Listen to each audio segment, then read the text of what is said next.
जय हिंद दोस्तों, स्वागत है आपका एक बार फिर से मेरे YouTube channel supreme math by Rishi में। उम्मीद करता हूं कि आप सभी स्वस्थ होंगे। MTS 2023 के लिए अपनी क्लास को हम कंटिन्यू करते हैं। सब्सक्राइब कर लेना चैनल को और बेल आइकन को दबा देना। चलिए स्क्रीन पर देखो, पहला क्वेश्चन 6000 और 7000 के बीच 12 से विभाजित होने वाली कुल कितनी संख्याएं हैं, ऐसा क्वेश्चन में पूछता है। इस क्वेश्चन को करने की ट्रिक मैं आपको बताता हूं। 6000 से लेकर 7000 के बीच संख्याएं कितनी है? 1000। जितनी भी संख्याएं हैं उसको क्या कर देंगे, डिवाइड कर देंगे 12 से। आंसर आ जाएगा सीधा 83। ये तरीका है इसको करने का। नेक्स्ट क्वेश्चन देखो, दो अंकों की एक संख्या के अंकों का योग 10 है। अंकों को उलटने से बनी संख्या मूल संख्या से 18 कम है, तो संख्या क्या होगी ये बताना है। इस क्वेश्चन को हमेशा ऑप्शन से ट्राई करना है, जल्दी आंसर आ जाएगा। ऑप्शन आपके ऐसे गिवन मिलेंगे जिनका योग यहाँ पर 6 और 4 10, 4 और 6 10, 8 और 2 10। योग तो यहाँ पर अंकों क्या क्या है, 10 है, 10 है, लेकिन उलटने से बनी संख्या 18 कम होनी चाहिए मूल संख्या से। हम ऑप्शन ए को लेते हैं, 64 मान लेते हैं संख्या है। अगर हम इसको उलट दें तो ये हो जाएगी 46।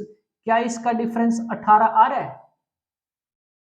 तो मूल संख्या जो उलटने से बनी हुई संख्या है उससे 18 अधिक है, बिल्कुल है। यहाँ पर ये सेटिस्फाई कर गया तो ये आंसर हो जाएगा। ऑप्शन से ही इसका आंसर लगा के आना आपने। ये क्वेश्चन देखो, एक दुकानदार विक्रय मूल्य पर 12 से ही 1/2% का लाभ प्राप्त करता है, तो उसका वास्तविक लाभ ज्ञात करना है। यहाँ पर विक्रय मूल्य पर प्रॉफिट उठाता है वो। ये क्वेश्चन इंपॉर्टेंट है। 12 से ही 1/2% को हम क्या करेंगे, प्रतिशत भिन्न में बदल लेंगे। इसका मतलब होता है 1/8। इसने जो ये प्रॉफिट लिया है ना 1 रुपए का, ये लिया है कितने, सेलिंग प्राइस है इसका 8 रुपए में बेचने से। जबकि आपको पता है वास्तविक लाभ जो होता है वो कॉस्ट प्राइस पर निकालते हैं। तो 8 रुपए में बेचने से 1 रुपए का लाभ हो जाता है, तो इसका मतलब ये है कि उसका वस्तु का जो कॉस्ट प्राइस है वो कितना है, 7 रुपए।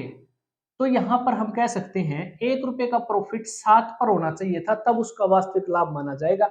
1/7 कितना परसेंट होता है, 14 सही 2/7% का। जो वास्तविक प्रॉफिट कितना हो जाएगा उसका, 14 सही 2/7%। दो संख्याओं का गुणनफल गिवन है 2187, HCF 27 है, तो बड़ी संख्या ज्ञात करनी है। इसको कैसे करेंगे, 27 HCF है तो 27A और दूसरी संख्या भी मान लेते हैं 27B, जिनका जो गुणनफल है 2187 के, ऐसे लिख लेना। अगर इसको आप काटोगे, काटने के बाद क्या जाएगा, A और B हम गुणा करेंगे तो ये आ जाएगा 3 के बराबर। 3 के ऐसे दो फैक्टर कर लेना, 3 और 1, ये फैक्टर हो गए। तो अब हमने क्या करना है, जो HCF 27 गिवन है तो इससे को गुणा कर देना 27 से। तो 27 तिया कितना आ जाएगा, 81। ये तो आ जाएगी बड़ी संख्या। छोटी पूछे तो उसको 27 से मल्टीप्लाई कर देना, तो छोटी संख्या आ जाएगी 27। ऐसे हम निकाल लेंगे, ये आंसर हो जाएगा। नेक्स्ट क्वेश्चन देखो, यदि एक वृत्त की त्रिज्या 25% बढ़ा दी जाए तो अक्षेत्रफल में क्या परिवर्तन होगा। कई बार क्वेश्चन पूछ लेता है, एक आयत की लंबाई को इतने परसेंट बढ़ा दिया, चौड़ाई को कुछ बढ़ा देगा, तो पूछ लेगा एरिया में क्या डिफरेंस होगा। ठीक है, तो इस तरह के क्वेश्चन आपके पूछे जाते हैं। इस क्वेश्चन को कैसे करेंगे, जैसे आपको पता है ये सर्कल होता है और ये आपकी रेडियस आर, तो इसका जो फार्मूला होता है ना, पाई आर स्क्वायर, यहां पर भी हम लिख लेते हैं क्योंकि यहाँ पर क्या है, बढ़ा दी गई है 25% त्रिज्या को, तो क्या होगा।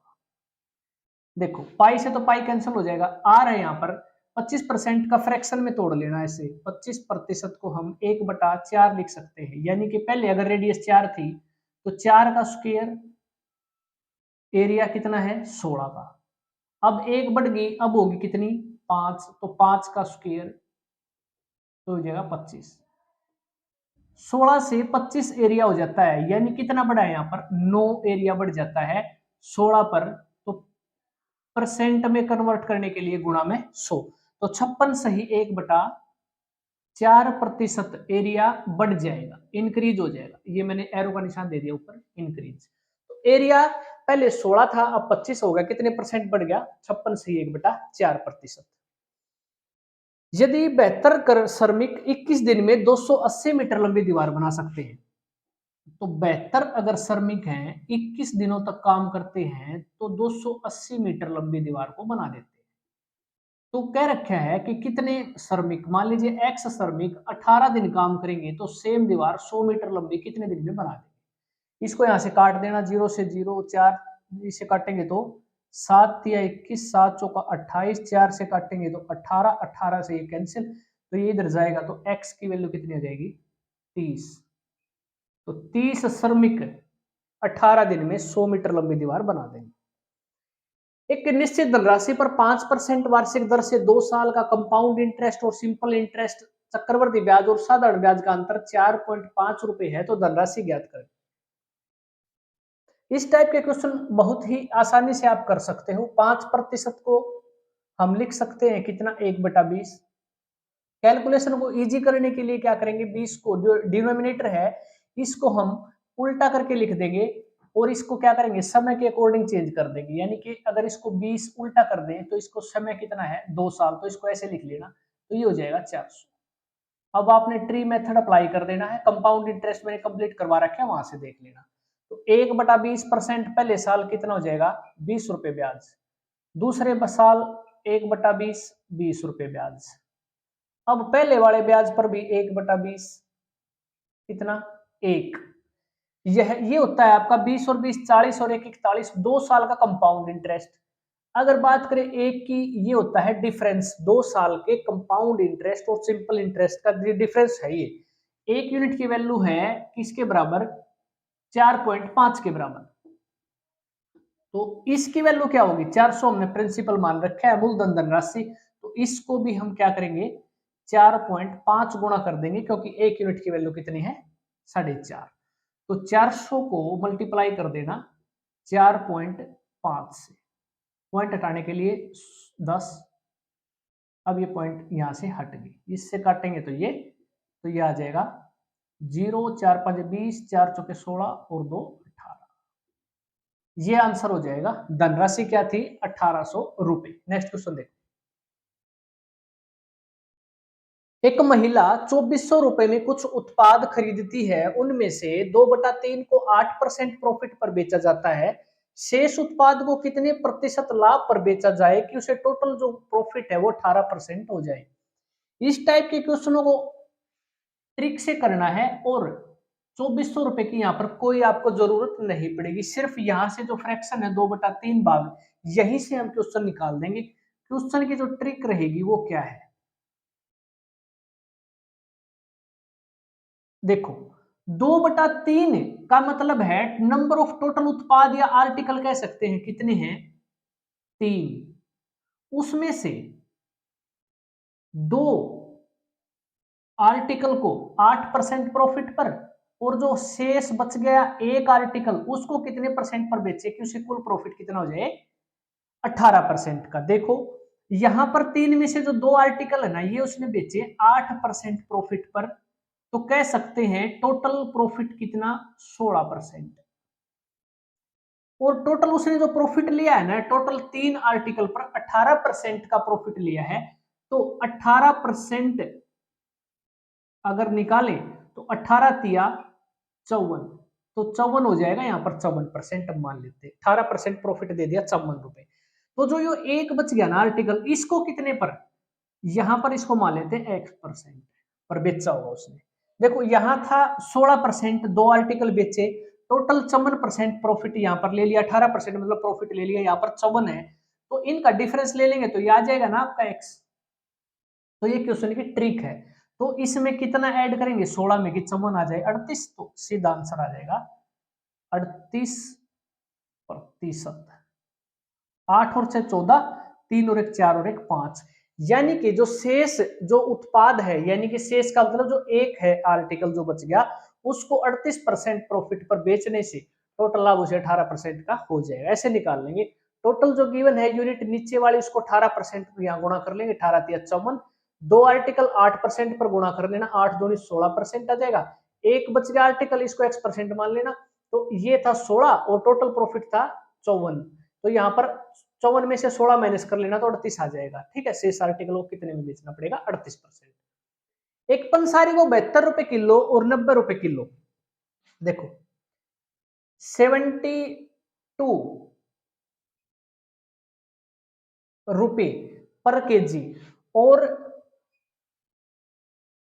90 रुपये पर केजी। ये क्या है, कॉस्ट प्राइस है। चावल उसने दो तरीके के चावल खरीदे हैं। मान लीजिए ये एक चावल है 72 रुपये पर केजी और एक चावल है 90 रुपये पर केजी। उनको किस अनुपात में मिलाए ताकि जो मिश्रण बनेगा ना इन चावलों का उसको 99.5 रुपये पर केजी बेचने पर उसे 20% प्रॉफिट हो जाए। इसका मतलब ये सेलिंग प्राइस है और यहाँ पर क्या है, कॉस्ट प्राइस है। इस चावल का भी और इस चावल का भी कॉस्ट प्राइस है और ये जो मिश्रण बनाया है ना उसने, उसका सेलिंग प्राइस है जिसमें वो 20% का प्रॉफिट उठा रहा है। तो 20% कम कर देंगे 99.6 99.6, तो इसमें से 20% कम करेंगे 100/120 पर, तो ये आ जाएगा 83।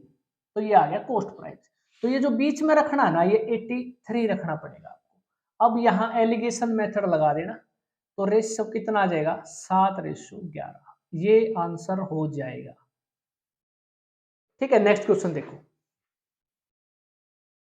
नंबर सिस्टम से ये क्वेश्चन पूछे जाते हैं 1/1 × 2 और यहाँ पर 1/99 × 100। तो इसको ऐड करेंगे।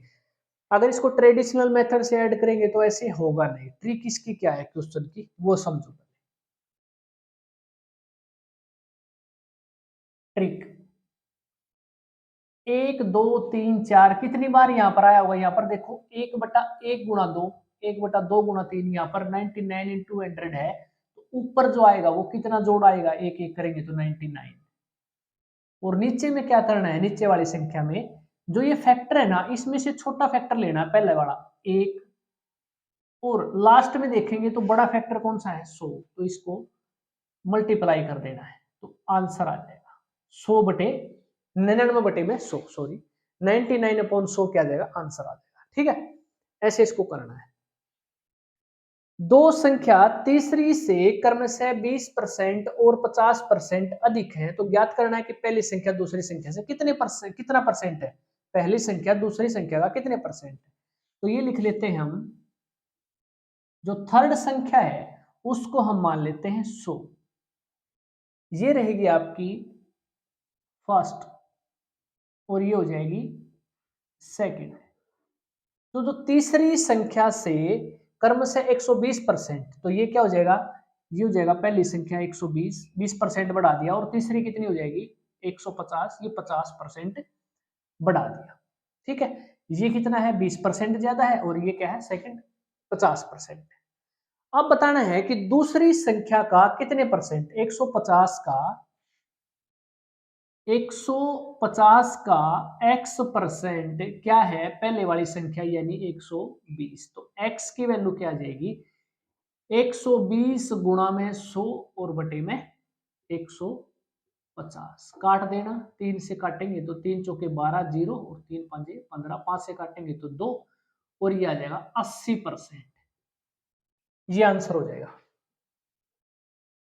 राम श्याम से 3 गुना कुशल है इसलिए श्याम से 60 दिन कम में कार्य पूरा करने में सक्षम है। राम और श्याम व्यक्तिगत रूप से काम कितने दिनों में पूरा कर लेंगे, कितने समय में। तो यहां पर लिखते हैं राम और यहां लिखते हैं श्याम, राम और श्याम। तो सबसे पहले क्या है, राम जो है वो श्याम से 3 गुना कुशल है। तो जो उनकी कार्य क्षमता है ना, कार्य क्षमता जिसको हम क्या बोलते हैं, एफिशिएंसी, इंग्लिश में क्या बोलते हैं, एफिशिएंसी। जो ये राम है ना ये श्याम से 3 गुना कुशल है। इसका मतलब है राम 3 टेबल बना देता है एक दिन में, तो श्याम एक दिन में 1 टेबल बनाता है। ये उनकी कार्य अक्षमता है। और जो समय होगा ना वो इसका रिवर्स होता है कार्य क्षमता का, कि समय कितना लेंगे ये दोनों, समय इसका उल्टा हो जाएगा 1:3। ऐसे जो राम है ना एक दिन में बना देता है टेबल 3 टेबल को, तो जो श्याम है वो एक टेबल को 3 दिन में बनाता है। इसका मतलब ये ऐसे है। तो कितना समय कम ले रहा है राम, यहाँ पर 2 दिन का समय जो है कम ले रहा है। तो अकॉर्डिंग टू क्वेश्चन कितना गिवन है कि 60 दिन कम में काम पूरा कर देता है। तो 1 यूनिट की वैल्यू यहाँ से 30 आ जाएगी, 2 से डिवाइड कर लेंगे तो निकालना क्या है कि राम कितने दिनों में कार्य पूरा करेगा। तो इसको भी हम 30 गुणा कर देंगे तो ये आ जाएगा 30 दिन में।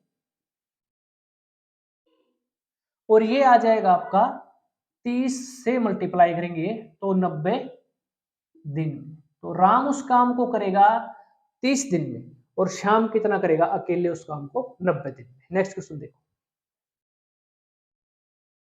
48 किलोमीटर की गति से चलने वाली एक ट्रेन अपनी आधी लंबाई वाली और 42 किलोमीटर प्रति घंटा की गति से विपरीत दिशा में यात्रा करने वाली दूसरी ट्रेन को 12 सेकंड में पार करती है। और यह ट्रेन 48 किलोमीटर जो चल रही है प्रति घंटा की स्पीड से 45 सेकंड में पार कर लेते हैं रेलवे प्लेटफॉर्म को। तो प्लेटफॉर्म की लंबाई कितनी ये बताना। थोड़ा सा लेंथी क्वेश्चन है लेकिन इसको आसानी से हम करेंगे टुकड़ों में। देखो ये जो ट्रेन है ना, एक बार तो करती है अपने से आधी लंबाई वाली ट्रेन को पार और एक बार करती है प्लेटफॉर्म को पार। तो डिस्टेंस निकाल लेंगे एक बार दोनों की, फिर उसमें से माइनस कर देंगे, आंसर आ जाएगा। कैसे? देखो सबसे पहले हम क्या कर लेते हैं, ये ट्रेन है ना 48, ये एक ट्रेन है जिसकी जो स्पीड है वो है 48 किलोमीटर प्रति घंटा और ये कोई प्लेटफॉर्म है, इस प्लेटफॉर्म को पार कर लेती है कितनी सेकंड में? 45 सेकंड में। तो यहां पर इस प्लेटफॉर्म को 45 सेकंड में पार कर लिया इसने। देखो समय दे रखा है सेकंड में, चाल दे रखी है किलोमीटर प्रति घंटा में, इसको मीटर पर सेकंड में बदल लेंगे तो चाल गुणा में समय आपका डिस्टेंस आ जाएगी टोटल, प्लेटफॉर्म समेत रेल की और प्लेटफॉर्म की यहां से डिस्टेंस आ जाएगी। और डिस्टेंस क्या होती है? डिस्टेंस होती है स्पीड इनटू टाइम। तो स्पीड कितनी है यहाँ पर? 48।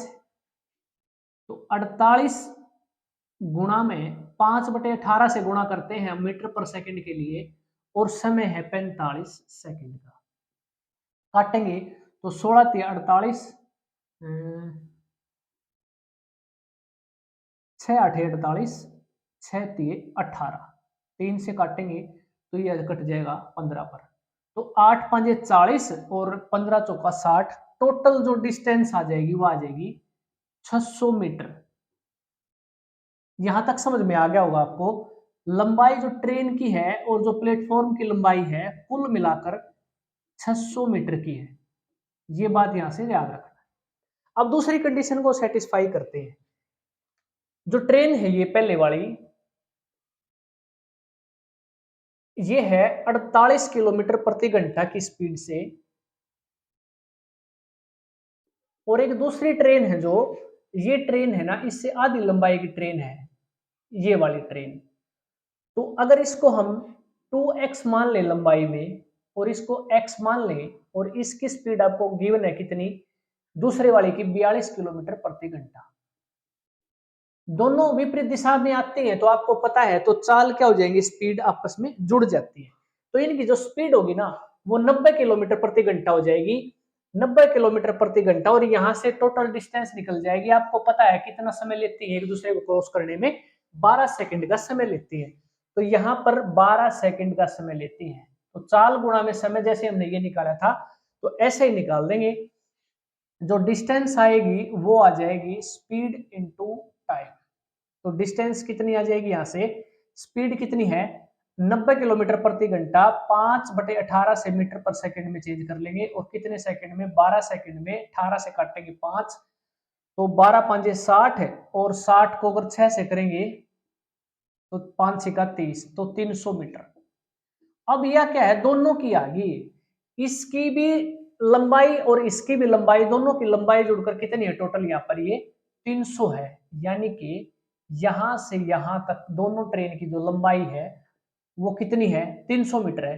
और इसका रेशियो में बांट देंगे, 2:1 में बांट देंगे 300 को। तो 2:1 में कैसे बांटेंगे? देखो 2:1 तो 3, तो दे रखा है कितना? 300। 1 यूनिट की वैल्यू कितनी? 100। तो ये कितनी हो जाएगी? ये हो जाएगी ट्रेन की लंबाई 200 मीटर और ये हो जाएगी 100 मीटर। ठीक है। अब देखो निकालना क्या है कि प्लेटफॉर्म की लंबाई क्या है। जब आपको पता है 48 किलोमीटर प्रति घंटा की गति से जो ट्रेन चल रही है उसकी लंबाई 200 मीटर है और टोटल प्लेटफॉर्म को मिलाकर 600 मीटर है, तो इसमें से 200 माइनस कर देंगे तो प्लेटफॉर्म की बच जाएगी। यहां से 200 माइनस कर देना तो ये जो बचेगी आपकी 400 मीटर की, ये आ जाएगा आपका प्लेटफॉर्म। जो प्लेटफॉर्म की जो लंबाई है यहां से यहां तक, ये कितनी है? 400 मीटर। ऐसे निकाल लेंगे।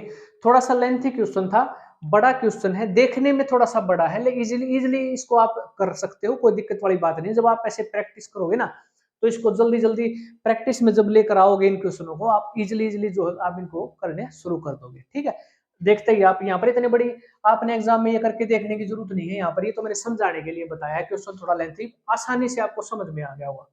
ठीक है, तो ऐसे जो है ये समझाने के लिए था। जब आप करोगे कैलकुलेशन आपकी फास्ट होती चली जाएगी और आप आसानी से क्वेश्चन कॉम्पिटिटिव एग्जाम में हल करना शुरू कर दोगे। तो ये थी आज की क्लास। चैनल को सब्सक्राइब, लाइक, शेयर जरूर करना है। मिलते हैं अगली क्लास में, तब तक के लिए जय हिंद, जय भारत।